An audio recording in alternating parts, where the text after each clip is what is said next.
Section R1, sets. So again, this is a review, so what we're going to be working on, we're just going to start into some things that you're probably familiar with. If you're not, then this will help make you familiar with them. And some of these things you may not have seen often or you may not have used very much over the last period of time, whatever that may be. So a set is a collection of objects known as elements or members. Sets are usually designated by using braces. Sometimes we call these curly brackets, but we call them braces when dealing with sets. So you put the members or elements of a set within these braces, such as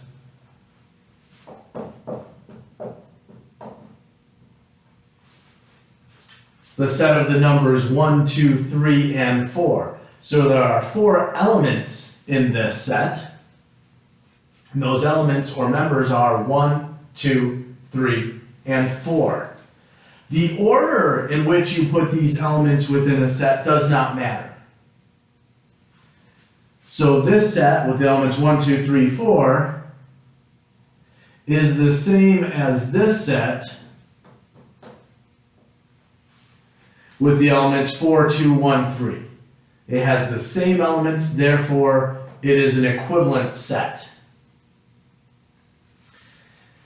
Now when we're looking at sets, like I said, we refer to these things as elements, and we have a little symbol. Looks kind of like a C with an extra line to make it look like an E. Or you could look at it as a sideways U with that little line in the middle. And that means element of.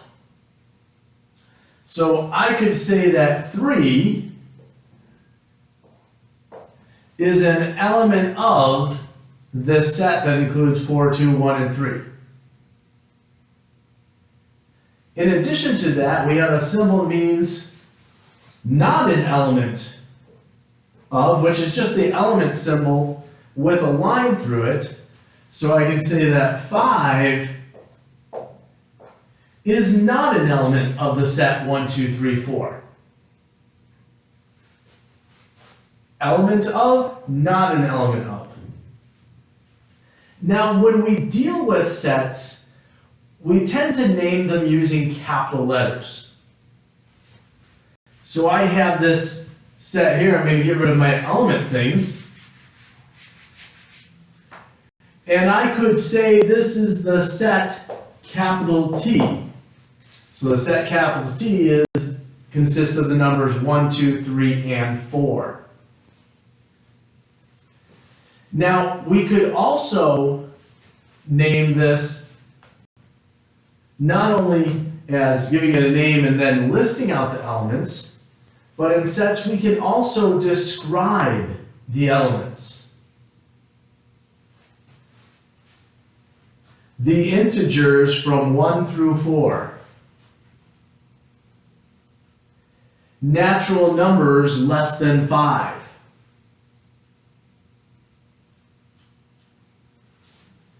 Integers greater than or equal to 1 and less than or equal to 4.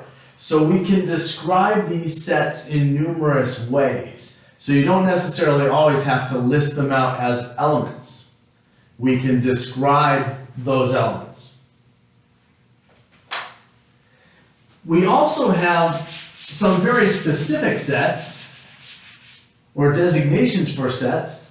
We can have an infinite set.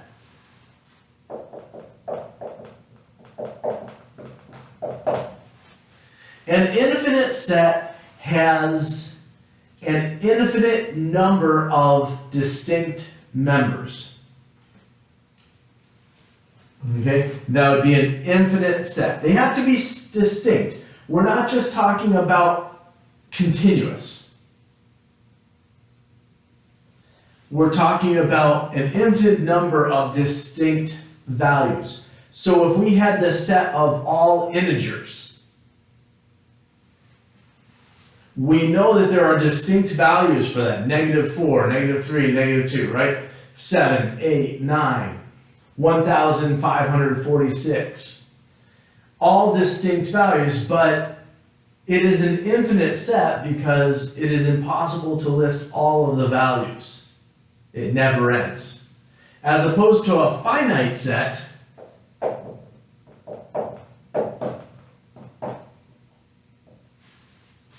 so a finite set has a limited number of values. It would be possible to list them. It doesn't mean that you can list them quickly or in a short period of time.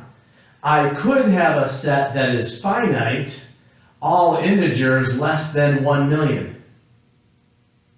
Or I should say, all positive integers less than 1 million, just to make it extremely finite.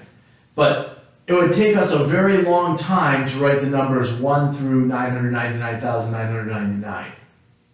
It's still a finite set though, because it does end. It is a distinct number of values.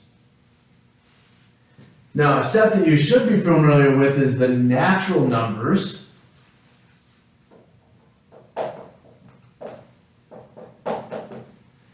We use actually a bolded N, we'll say,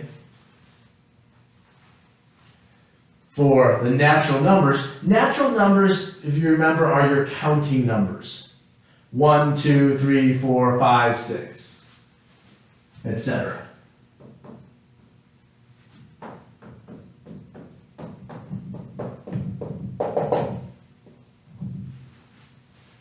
And that is an infinite set because it goes on forever. So those are your natural numbers. Okay? Sorry, I just have something written here. I'm trying to see what it says. There we go. Every now and then I have a hard time. I have some notes there just to make sure I cover everything. And I just wanted to point out these 3 dots. Those 3 dots are known as an ellipsis. The reason I had a little difficulty there seeing what I said was I threw myself off a little bit. I've been dealing with pre-calc and an ellipse. So I was wondering why I had mentioned an ellipse there. So the 3 dots is known as an ellipsis. It means it continues on forever. Now, we talked about the fact that we can write out a set, just listing out the members of the set, or we can describe a set. There's also what's called set builder notation.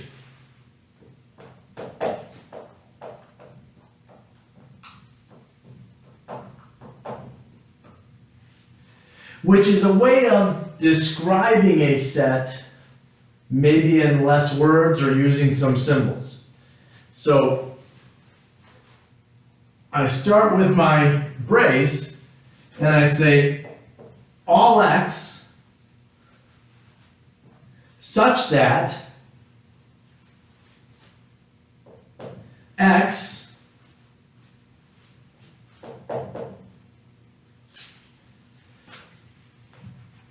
I can even say is an element of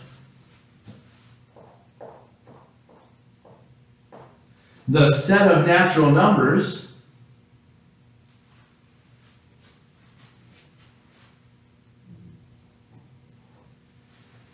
and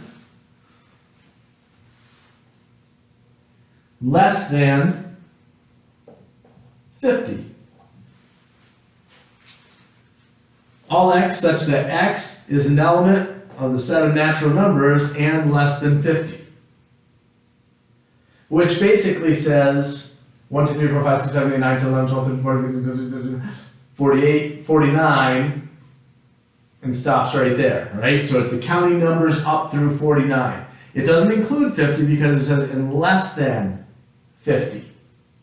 But that's set builder notation. We can use that as a way to describe something. Such that you have probably dealt with things where you needed to find a domain. And if you remember rational functions, if you have x plus 5 over x minus 2, we know that we cannot allow x to be equal to 2, otherwise we get a divide by 0. So x cannot be equal to 2.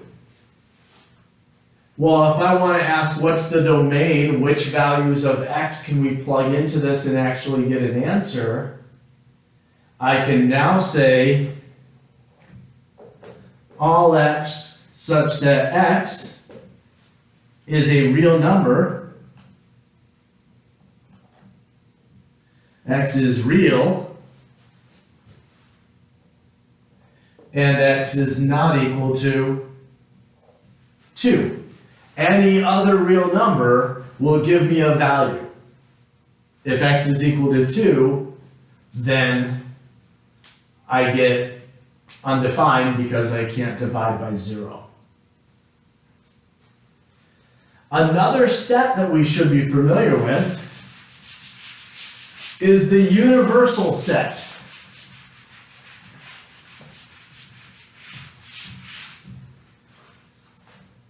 Now, some of you may be familiar with the concept that, obviously we have our planet, and our planet is part of the solar system, and our solar system is part of a galaxy, and our galaxy is part of the universe, and we generally think of the universe as being everything.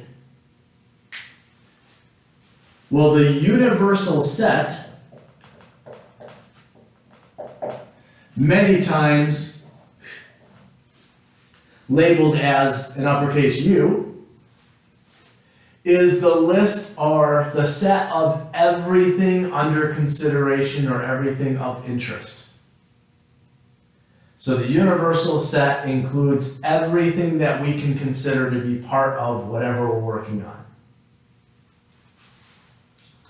So that's a standard term and quite often where U is used. Now, I'm not going to say it's always where people use capital U. Sometimes people will just say, oh, I've got set T, set U, set V, and they define them, and such is the case.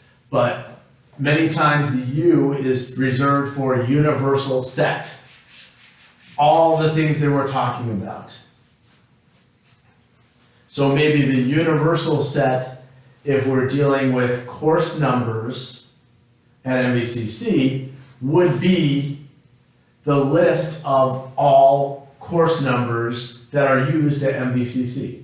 That would be the universal set. And then we could take subsets of that, which would include the course numbers used for mathematics, or the course numbers used for phys ed. Right? So the universal set, that's all of them at MVCC. That's our universe, everything we're including, and then we could take subsets of that. Another very important set to be familiar with is the null set. The null set, otherwise referred to as an empty set,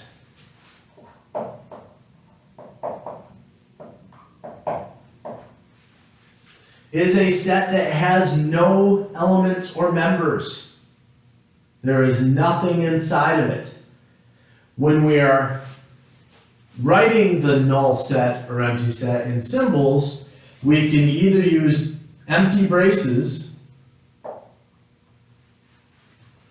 for the null set, or we can use a 0 with a line through it like that. Both of these represent the null set. An empty set has nothing in it. So be careful about that. Many times you see people use this as a 0. They'll put a slash through it to separate it from being an O. So just be careful of that, whether you're using a 0 or you're using the null set. And that can depend on the question, whether you can get away with putting a slash through it or not. One thing to be careful of is this.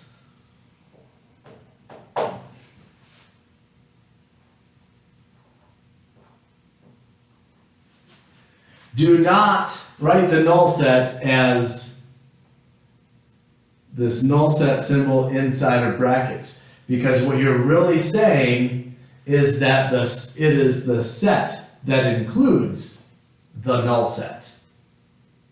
So you just turned it into a set that includes the null set. The null set has nothing in it, but you have still defined this set as having something in it, the null set. So this is not the same. Do not use that. Okay? Either empty brackets or the 0 with a line through it. Okay? So that's a start into that. So if we're dealing with these things, then let's start putting them together somewhat. Sorry, I'm putting my post-it note back in place. Okay? So let's talk about these subsets. Remember I said the universal set maybe included all course numbers used at MECC. And then we could have subsets of that. The symbol for a subset, make that a B, not a P, is a sideways U.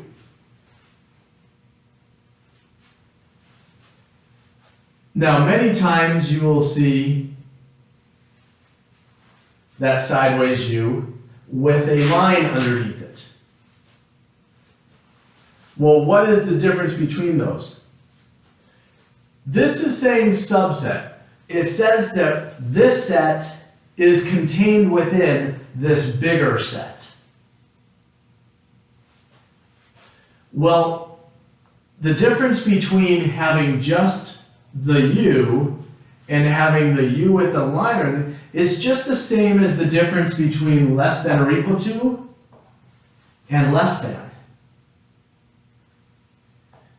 This is a strict inequality. This value is less than that value. This is not a strict inequality. This value, it can be less than this value or equal to it. The same thing here. With this being a subset, we use this one to say that all elements of this set are contained within the other set. This one is what we would call a strict subset, meaning that all elements of this set are included in this set, but there are also other elements. So this is part of it, but not the whole thing. That's what it's saying. So let's get a set up here and deal with subsets. So let's say the universal set are the numbers 1 through 10.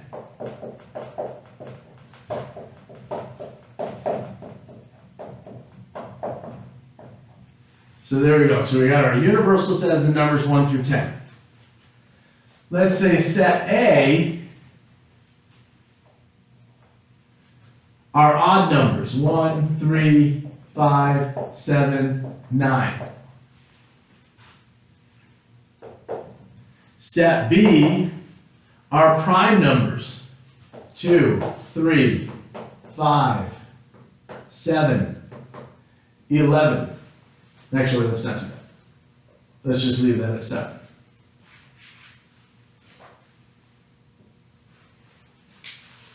So I've got a universal set.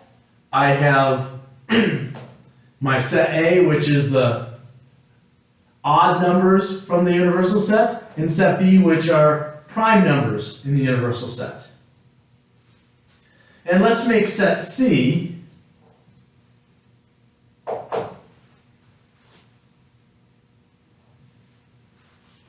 be equal to 1, 2, 3, 4, 5, just for the fun of it.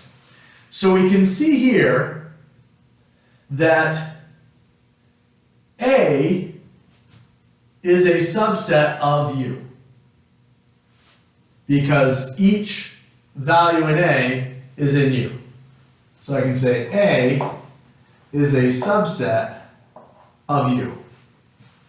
B, each one of these values is a value of U. So B is a subset of U. C, each one of these values is included in U. So C is a subset of U. Well, let's do some side comparisons here. What about A and B? Is A a subset of B? Well, A has the numbers 1, 3, 5, 7, 9. B has the numbers 2, 3, 5, 7. And no, A is not a subset of B. How about C? Is C a subset of B? No, C has 1, B does not. So B is not a C. Changed my letter in there. So C is not a subset of B. So we're just looking at how do they fit. Are they a subset or not? You'll notice that just like we had element and not an element, we have subset or not a subset. Now, with each of these, none of these sets includes all the members of the universal set, so we could denote these as being strict subsets. So A is a strict subset of U. All the members of A are included in U, but not all the members of U are included in A. All the members of B are included in U, but not all the members of U are included in B. Same thing with C. But notice down here I didn't get rid of my line underneath, because that would be saying something very specific. That would be saying that A is not a strict subset of B. That C is not a strict subset of C, which doesn't say that the two sets aren't necessarily the same. So this is a little more clear, saying A does not include all the elements of A are not included in B, and A is not equal to B. So they're not the same. Now let's take these, and I want to draw these. You've probably seen this before, a Venn diagram, where you do this visually.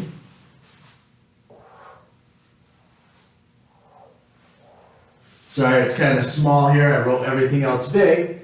But our universal set is this box. So the box includes all the values. That's the numbers 1, 2, 3, 4, 5, 6, 7, 8, 9, 10. Right? A includes 1, 3, 5, 7, and 9. B includes 2, 3, 5, and 7. C includes 1, 2, 3, 4, and 5. So I've got 3 things in here, and I'm going to make my life a little simple. And I'm going to put 3 circles that overlap one another, so that I can then put my members in the appropriate locations. So first I should label these so that we know what they are. So we've got A, B, C. And you can see that there's this area here that's the overlap between A and C. There's this area here, the overlap between B and C. The area here, the overlap between A and B. And this little area, this rounded triangle, is the overlap between A, B, and C. So when something occurs in all 3. So I'm going to determine where these values go. Well, 1 is in A and in C, but not in B. So 1 is in there.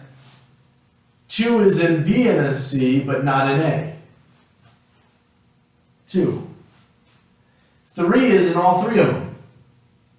3. 4 is only in C. 4. 5 is in all 3 of them. 5. 6 is not in any of those.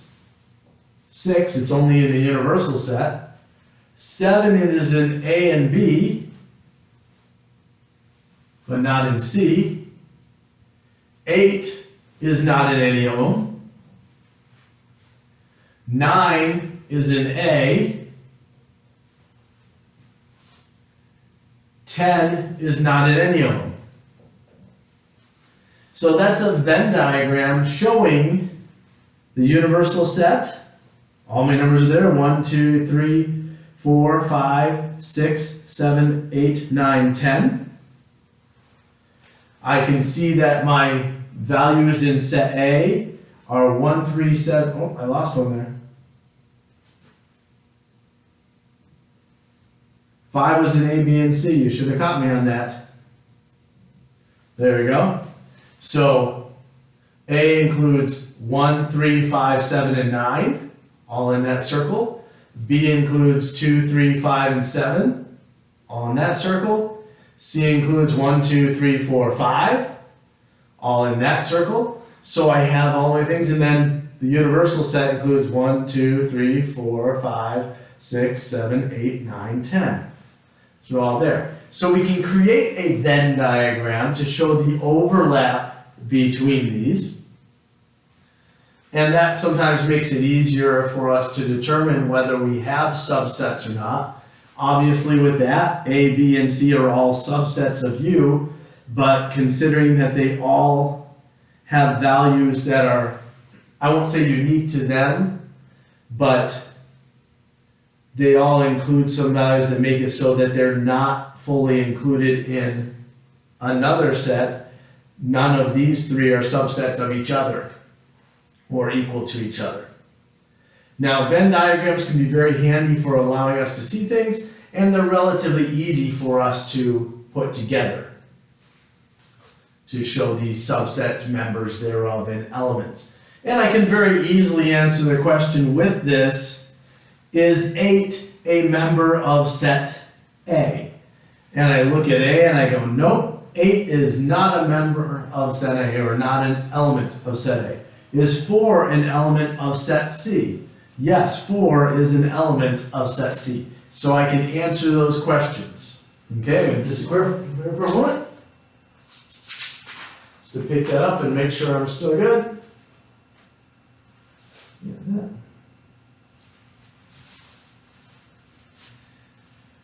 Okay, so that allows us to plot or graph things. Now, something else to take note of, just to pull something a little more together, is when we're dealing with set notation, we also deal with how we combine sets. Okay? And we use union intersection for this, and the inverse or complement. Okay, so if I have, I'm gonna put my universal set here. If I have a universal set, and then inside that set I have another set, say set A, then the complement of that set, I'm going to use A prime, but sometimes you'll see people use A to the C. That's the complement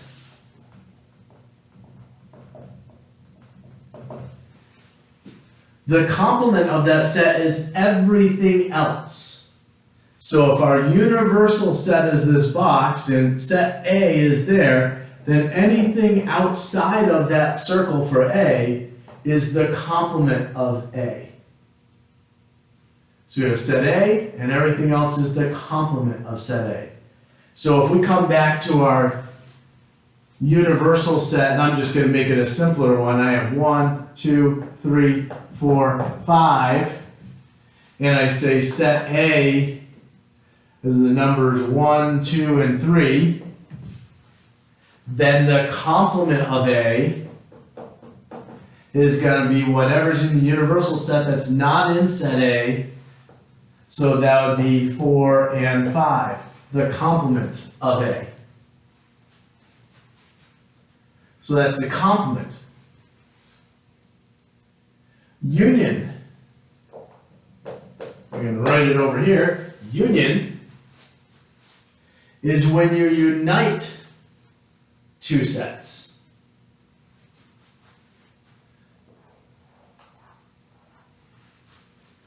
So if I have set A and set B,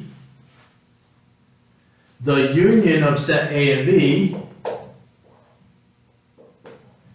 this U represents union. It means we unite anything that's in A and anything that's in B. That's still the U for universal.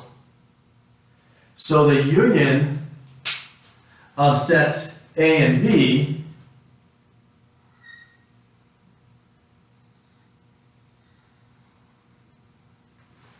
is all of that.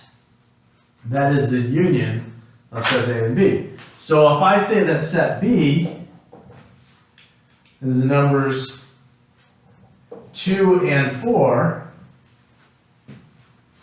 then the union of A and B, A union B, would be all values that are either in A or in B.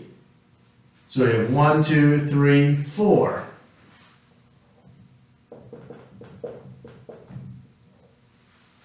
So the union of A and B, or A union B. 1, 2, 3, 2, 4, 1, 2, 3, 4. Which does remind us of the fact that if you have a duplicate element in the combining of sets, you don't repeat that element. 1, 2, 3, and 4 are all parts of that set. We don't do 1, 2, 3, 2, 4. It's already included as a member of that set. So that's the union. And then the other thing we deal with is intersection. Remember that union, you're uniting things. So you're bringing them together. You take this and that, bring it together, and it combines into one. And you get all of them from both of them. The intersection of A and B, or A intersection B, that's an upside down U for the intersection. That's what's common between them. Think of an intersection for two roads. When you have these two roads, here's the one road, there's the other road. The intersection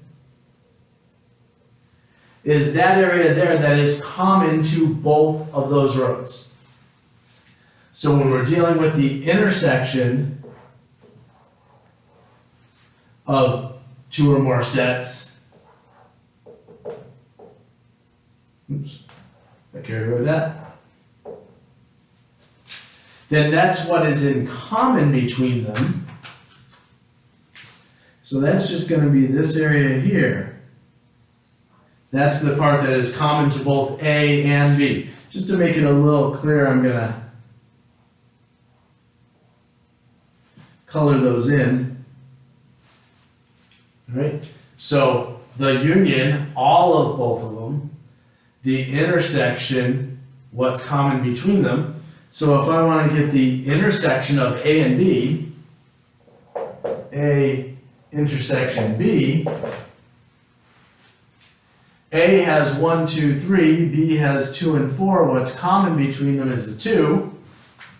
So the intersection of A and B is just the element 2. So that is the intersection of those two sets. So, little refresher on sets.